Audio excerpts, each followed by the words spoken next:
Enemy history के अंदर हमें ऐसे काफी सारे ट्रांसफॉर्मेशन देखने को मिले हैं जिन्हें देखने के बाद लिटरली में हमारे गूज बम्स रुकने का नाम नहीं लेते हैं, क्योंकि इस सीरीज में कुछ ऐसे पॉइंट पे देखने को मिलते हैं जहां हमने लिटरली में उम्मीद नहीं करी होती है, और कभी कभी तो हमारा मेन कैरेक्टर रैम्पेज पे चला जाता है जो लिटरली में हमें काफी एक्साइट करता है। तो आज की वीडियो के अंदर हम ऐसे ही टॉप 10 बैडएस ट्रांसफॉर्मेशन बताने वाले हैं जो शायद ही आपने कभी सुने होंगे, क्योंकि ये बहुत ही ज्यादा अंडररेटेड सीरीज के अंदर देखने को मिलते हैं। तो हाँ, अगर आप इन सीरीज को मिस नहीं करना चाहते हो तो वीडियो में एंड तक जरूर बने रहना। तो चलिए जल्दी से शुरू करते हैं। तो सबसे पहले नंबर 10 के ऊपर हमें देखने को मिलता है सेड का ट्रांसफॉर्मेशन फ्रॉम रेडिएंट सीरीज, जहां सीरीज की स्टार्टिंग से ही हमें बताया जाता है कि सेड का ड्रीम है कि वो वर्ल्ड का स्ट्रॉन्गेस्ट सॉर्सरर बन सके ताकि वो नेमेसिस को डिफीट करके दुनिया को बचा सके। और इसी बीच एक इंसिडेंट होता है जहाँ पे उसकी एक बहुत तगड़ी बैटल होती है, जहाँ पे उसके एक दोस्त जो ऑलरेडी मर चुकी होती है तो उसके रिवेंज लेने के लिए वो टॉक से भिड़ जाता है। और भाई साहब, ये टॉक जो है ये वन ऑफ दिस सीरीज के अंदर स्ट्रॉन्गेस्ट कैरेक्टर में से एक था,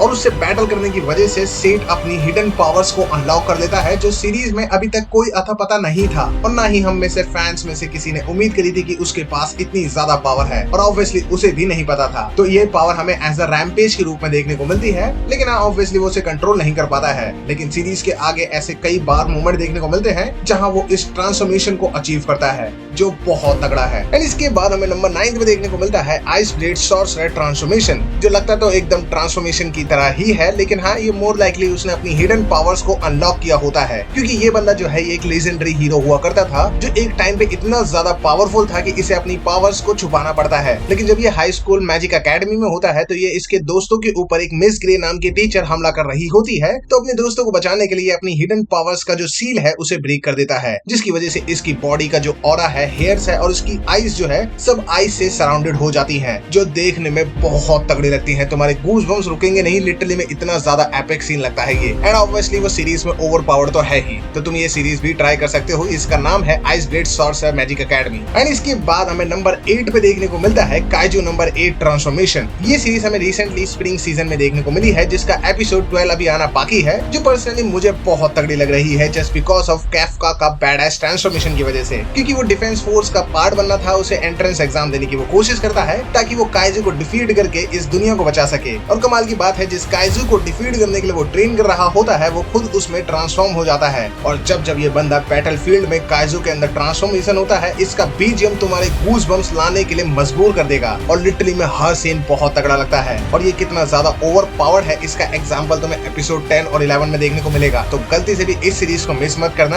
ये हिंदी डब में भी देखने को मिल जाएगी। एंड इसके बाद हमें नंबर 7 पे देखने को मिलता है अलीबाबा जिन ट्रांसफॉर्मेशन फ्रॉम मागी सीरीज, जहां सीरीज की स्टार्टिंग से ही सभी कैरेक्टर्स जो किंग कैंडिडेट्स हैं उन सभी के पास हमें जिन ट्रांसफॉर्मेशन देखने को मिलता है, लेकिन काफी लंबे टाइम से हमारा मेन कैरेक्टर यानी कि अलीबाबा, उसके पास ऐसी कोई पावर्स हमें देखने को नहीं मिलती है। तो ऐसा लगता है ये सिर्फ वीक बन के ही रह जाएगा, लेकिन उसकी भी एक वजह होती है, क्योंकि उसने काफी सारे सैक्रिफाइस किए होते हैं, जिसकी वजह से वो मेंटली ब्रेकडाउन चल रहा होता है काफी लंबे टाइम तक, इसलिए उसके पास कोई पावर हमें देखने को नहीं मिलती है। लेकिन सीरीज में एक ऐसा मोमेंट आता है जब उसकी ये पावर की सबसे ज्यादा जरूरत होती है, तब वो इस पावर को अनलॉक कर पाता है, जिसमें वो बहुत ज्यादा कूल लगता है, क्योंकि उसके बॉडी के ऊपर हमें डार्क आर्मर और उसके पास फायर और मेटल्स को कंट्रोल करने की पावर देखने को मिलती है, जो उसे काफी ज्यादा ओवर पावर्ड बना देती है। वैसे तो हाँ, इस सीरीज के अंदर जितने भी किंग कैंडिडेट है उन सभी का ट्रांसफॉर्मेशन आपको काफी ज्यादा अच्छा लगेगा, स्पेशली सिनबाद का, तो इस सीरीज को जरूर चेकआउट करना। एंड इसके बाद हमें नंबर 6 पे देखने को मिलता है यू का demon transformation from the sheriff of the end series से, जहां यू को बचपन से ही वेम्पायर से काफी ज्यादा नफरत होती है, क्योंकि उन्होंने उसका सब कुछ छीन दिया होता है। तो वो रिवेंज लेने के लिए हमेशा पागल होता हुआ दिखाई देता है, जिसके लिए उसे चाहिए होती है ढेर सारी पावर। तो वो अपनी पावर बोरो करता है डीमन से, जहां उसकी कटाना में डीमंस की पावर होती है, जिससे वो वेम्पायर्स को स्ले कर पाता है। लेकिन जब उसकी करीबी दोस्त के ऊपर वेम्पायर अटैक करते हैं और उसका ब्लड सक करने ही वाले होते हैं, हमारा मेन कैरेक्टर ही लूजेस हिज कंट्रोल, जिसके बाद लिटरली में एक बहुत अनएक्सपेक्टेड ट्रांसफॉर्मेशन देखने को मिलता है, जहां यू की जो आईज है वो बिल्कुल डीमन जैसी कन्वर्ट हो जाती है, उसके पीछे हमें पंख देखने को मिलते हैं, और उसका जो लिटरली में वॉक है वो आपके गूज बम्स हर एक मोमेंट में देने वाली है। ये इतना ज्यादा तगड़ा लगता है, और लिटरली में आपको पूरी सीरीज में ऐसी कोई उम्मीद नहीं होगी कि हमें कोई ऐसा ट्रांसफॉर्मेशन देखने को मिलेगा, इसलिए ये और ज्यादा तगड़ा लगता है देखने में। वैसे हाँ, इस ट्रांसफॉर्मेशन को उसने सीरीज के अंदर 2 से 3 बार अचीव किया है, और तीनों बार बहुत तगड़ा लगता है देखने में। एंड इसके बाद नंबर 5 पे हमें देखने को मिलती है उशियो का transformation from Ushio and Tora anime series, जो नारुतो से काफी सिमिलर है, क्योंकि इसके अंदर एक मॉन्स्टर जिसका जिसका नाम टोरा होता है, वो 500 सालों से एक स्पीयर की हेल्प से कैद होता है, जिसे हमारा मेन कैरेक्टर यानी उशियो निकाल देता है। उससे एक तो वो टोरा रिलीज हो जाता है, दूसरा उस स्पीयर को हाथ में लेने से उसकी जो फिजिकल पावर है वो बहुत ज्यादा बढ़ जाती है और उसके हेयर्स भी हमें गॉन की तरह बढ़ते हुए दिखाई देते हैं, काइंड ऑफ अ ट्रांसफॉर्मेशन की तरह। अब इस ट्रांसफॉर्मेशन के साथ वो इतना ज्यादा स्ट्रॉन्ग हो जाता है कि वो इजिली योकाई मॉन्स्टर को डिफीट कर पाता है। लेकिन सीरीज में आगे जाके एक ऐसा मोमेंट आता है जहाँ पे वो इस ट्रांसफॉर्मेशन को कंट्रोल नहीं कर पाता है और रैम्पेज पे चला जाता है और उसको रोकने के लिए सीरीज के स्ट्रॉन्गेस्ट कैरेक्टर भी सामने आते हैं, लेकिन वो रोक नहीं पाते हैं। तो अब उसे काबू में कैसे लाते हैं ये देखना भी काफी इंटरेस्टिंग होता है और सीरीज भी बहुत कमाल की है, तो इसे भी जरूर ट्राई करना।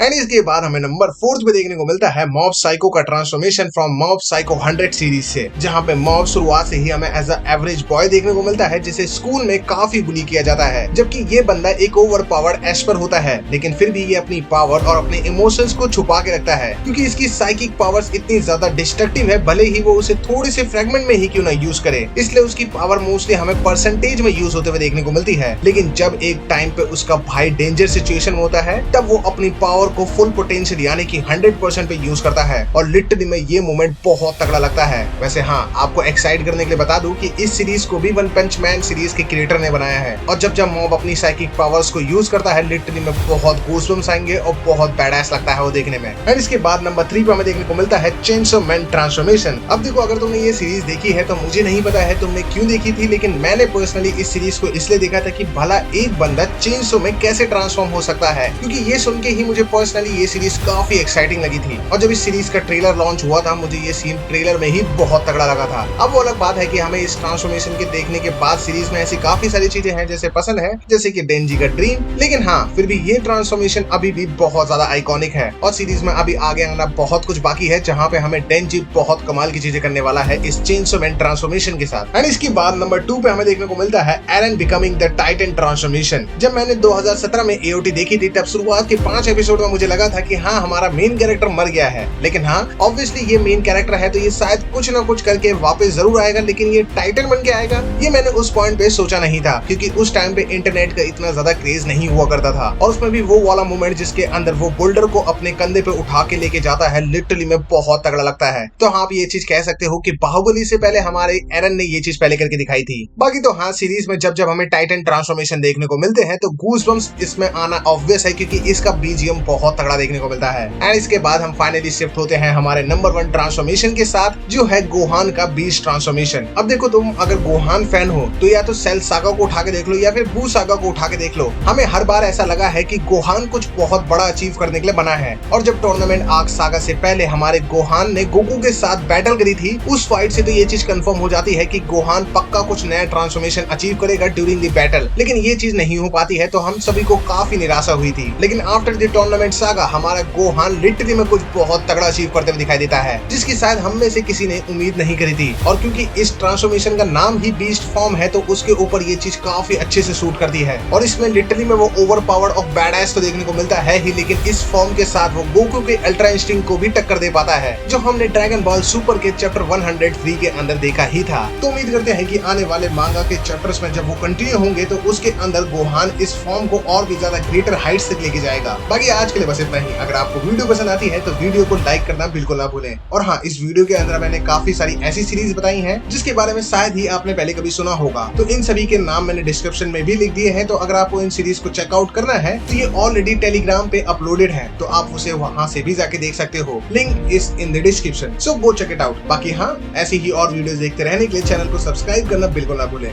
मिलते हैं किसी और कमाल की वीडियो के साथ, तब तक के लिए जय Hind and thanks for watching.